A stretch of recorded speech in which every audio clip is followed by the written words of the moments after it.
आपका इस्तकबाल है इजी लर्न उर्दू मीडियम में। Welcome back to easy learn Urdu medium. आज के इस वीडियो में हम 9th क्लास यानी नहुम जमात का मज़मून उर्दू ब्रिज कोर्स करने जा रहे हैं, जो जांच नंबर 3 है, टेस्ट नंबर 3। ये 30 नंबरात का है कुल। यहाँ जो तालिबे इल्म का नाम दिया हुआ है, यहाँ पर आपको अपना नाम लिखना है। रोल नंबर पर आपको अपना रोल नंबर लिखना है। मदरसे का नाम जो दिया हुआ है, यहाँ पर आपको अपने स्कूल का नाम लिखना है। कुल नंबरात यहाँ पर 30 है। तारीख़ आपको लिखनी है। हासिल करदा नंबरात आपको आपके टीचर देंगे। दस्तखत मुअल्लिम, यहाँ पर आपके टीचर अपनी साइन करेंगे।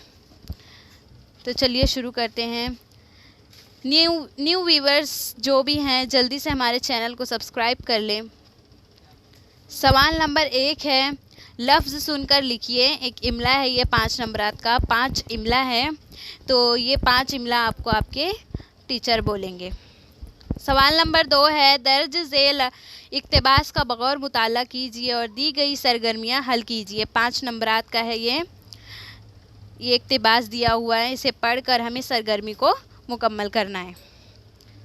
तालीम का असल मकसद इंसान की किरदार साजी और शख्सियत साजी है। बदकिस्मती से उसे रोज़गार हासिल करने का ज़रिया समझ लिया गया था।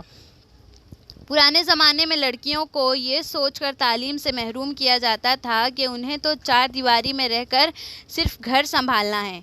हालांकि एक तालीम याफ्ता औरत अपने घर को सलीके से संभाल सकती है। मौजूदा ज़माने में तालीम निस्वां को फ़रोग़ हासिल हो रहा है। झेल के ड्रामे में इसी ख़याल पर ज़ोर दिया गया है। तो सरगर्मी नंबर 1 है, दर्ज करदा इक़्तिबास की रोशनी में खाली जगह पुर कीजिए। तो सबसे पहला है, पुराने ज़माने में डैश डैश को तालीम से महरूम रखा जाता था। दूसरा, बदकिस्मती से डैश डैश को रोज़गार हासिल करने का ज़रिया समझ लिया गया। तालीम का असल मकसद डैश डैश और डैश डैश है। चौथा, मौजूदा ज़माने में डैश डैश को फ़रोग़ हासिल हो रहा है। पाँचवा, एक तालीम याफ्ता औरत अपने डैश डैश को सलीके से संभाल सकती है। तो यहाँ पर जवाब दिया हुआ है। पहले का है, ये जो काले काले कलर से रंगा हुआ है, ये हमें डैश डैश में लिखना है। पुराने ज़माने में लड़कियों को तालीम से महरूम रखा जाता था। दूसरा, बदकिस्मती से तालीम को रोज़गार हासिल करने का ज़रिया समझ लिया गया है। तीसरा, तालीम का असल मकसद इंसान की किरदार साजी और शख्सियत साजी है। चौथा, मौजूदा ज़माने में तालीम निस्वां को फ़रोग़ हासिल हो रहा है। पाँचवा, एक तालीम याफ्ता औरत अपने घर को सलीके से संभाल सकती है। अब है सवाल नंबर 3, नज़्म हकीकी ज़िंदगी के हवाले से झेल की सरगर्मियाँ मुकम्मल कीजिए। 5 नंबरात का है ये। अबस बग़ैर तलातम के ज़िंदगानी है, सुकून पज़ीर जवानी कोई जवानी है अपनी राह ज़रा मुख्तलिफ़ ज़माने से, मदाम चलना ही बेहतर है ठहर जाने से। वो मर चुके जो अज़ीज़ अपनी ज़िंदगी समझे, वही है ज़िंदा जो मरने को दिल लगी समझे। नहीं अगर कोई सौदा तो सर भी क्या सर है, जो दिल है जोश से खाली वो खाक पत्थर है। निसार होते हैं हम उसकी बेनियाज़ी पर, झुके नसील हवादिस में भी कभी जो सर। जो मशरिकी का तहम्मुल है या क़नाअत है, ख़ता माफ़ हो ये मौत की अलामत है। हमेशा आग भड़कती है जो सीने में, तो अमन लुत्फ़ भी आता रहेगा जीने में। तो यहाँ पर सवाल नंबर 1 है, हमसूत अल्फाज की 4 जोड़ियाँ तलाश करके लिखिए। 2 नंबर का है ये। हमसूत अल्फाज यानी राइमिंग वर्ड्स जो बोलने में एक जैसे हों मगर उनके मानी अलग अलग होते हैं। दर्ज झेल शेर की इस्तेहसानी वजाहत कीजिए। वो मर चुके जो अज़ीज़ अपनी ज़िंदगी समझे, वही है ज़िंदा जो मरने को दिल लगी समझे। तो यहाँ पर जवाब दिया है, हमसूत अल्फाज की जोड़ियाँ हैं ये। पहला है क़नाअत अलामत, दूसरा सीने जीने, तीसरा ज़िंदगानी जवानी, चौथा ज़माने ठहर जाने। ये हमसूत अल्फाज की जोड़ियाँ हैं। ये शेर की तशरीह है। इस शेर में शायर ये कहना चाहता है कि शायर के नज़दीक वो लोग मर चुके जिन्हें ज़िंदगी अज़ीज़ है, वही लोग अभी इस दुनिया में ज़िंदा हैं जिनको अपनी ज़िंदगी अजीज़ नहीं, वो मरने को अपनी दिल लगी समझते हैं। अलिफ, दर्ज झेल अल्फाज के मानी लिखिए। 1 नंबर का है ये। पहला अजीज़ और दूसरा मदाम। गैर मुताल्लिका लफ्ज़ के अतराफ़ दायरा बनाइए। 1 नंबर का है ये भी। मुफलिस, गधा, अमीर, गरीब। सवाल नंबर 4 का अलिफ का जवाब है पहले का अजीज़ यानी प्यारी, दूसरा मदाम जारी करना, जारी रखना, मुफलिस गधा और अमीर गरीब। तो इसमें जवाब आएगा अमीर। जीम, झेल के फ़िक्रे के लिए एक लफ्ज़ लिखिए। पहला तर्जुमा करने वाला, दूसरा सवाल करने वाला। दाल, वाहिद जमा लिखिए। 1 नंबर का है ये। पहला हक और दूसरा अमदाद है। दर्ज झेल अल्फाज की ज़िद लिखिए। पहला खुशी, दूसरा ज़िंदगी। वाव, दर्ज झेल अल्फाज के मानी लिखिए। हम मानी लिखिए। पहला चांद, दूसरा दश्त।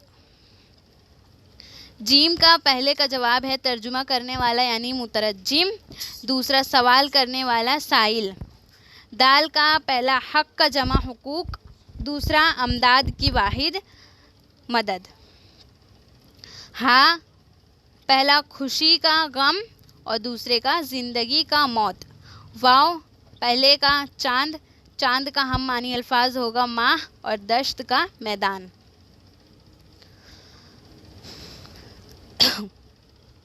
जे, एराब लगाकर बामानी लफ्ज़ बनाइए। पहला दिल और दूसरा निसार है। दर्ज कुर्दा जुमले में मुब्तदा और ख़बर की निशानदेही कीजिए। अच्छी किताब बार बार पढ़ी जाती है तो दर्ज झेल साबका और लाहका से एक एक लफ्ज़ बनाइए। बा और दान। जो, कहावत मुकम्मल कीजिए। 1 अनार बीमार। जे का पहले का जवाब है दिल, जिस्म का अंदरूनी हिस्सा। 2 निसार, बिखेरना है। पहले का अच्छी किताब मुब्तदा, बार बार पढ़ी जाने वाली किताब खबर। तो पहला है बा अदब, दूसरा कलम दान। जो, 1 अनार 100 बीमार। सवाल नंबर 5 आखिरी सवाल है ये। इतलाकी तहरीरी सरगर्मी 5 नंबरात का है ये। झेल में दी गई नामुकम्मल कहानी को मुकम्मल कीजिए। सख्त गर्मी, बारिश का इंतज़ार, कहत, लोग फ़िक्रमंद, दुआ का इरादा, गांव के बाहर लोग दुआ के लिए जमा, मासूम बच्ची छतरी के साथ, बच्ची का भरोसा। तो यहाँ पर दिया हुआ है एक मर्तबा किसी बस्ती में बहुत दिनों तक बारिश नहीं हुई। तमाम लोग परेशान हो गए। किसान फ़िक्रमंद थे कि बारिश ना हुई तो खेतों में फसल ना होगी और फाकों की नौबत आ जाएगी। एक दिन तमाम लोगों ने तय किया कि बस्ती के बाहर जाकर खुदा से दुआ की जाए। सब लोग बस्ती से बाहर जाने लगे। इस भीड़ में एक बूढ़े ने देखा कि एक बच्ची हाथ में छतरी लिए चल रही है। बूढ़े ने पूछा, बारिश तो हो नहीं रही है, तुम छतरी क्यों साथ लाई हो? ये सुनकर बच्ची ने कहा, हम खुदा से दुआ करेंगे तो बारिश होगी ना, इसीलिए मैं छतरी लेकर आई हूँ। इस नन्ही सी बच्ची को पूरा भरोसा था कि खुदा हमारी दुआ ज़रूर कबूल करेगा। इंसान जब हर तरफ से मायूस हो जाता है तो अपने मालिक के सामने हाथ फैलाने के सिवा कोई रास्ता नहीं होता। खुदा हमारी दुआ कबूल करेगा। इसी यकीन और तड़प के साथ जब दुआ मांगी जाती है तो वो ज़रूर कबूल होती हैं। अगर आपको ये वीडियो अच्छी लगी हो तो इस वीडियो को लाइक करिए, शेयर करिए एंड अगर आप हमारे चैनल पर नए हैं तो चैनल को सब्सक्राइब कीजिए और बेल आइकन को हिट कीजिए। और आगे के ब्रिज कोर्स के वीडियो बनाने के लिए हमें ज़रूर कमेंट कीजिए ताकि वीडियो बनाने में हमें मदद मिल सके।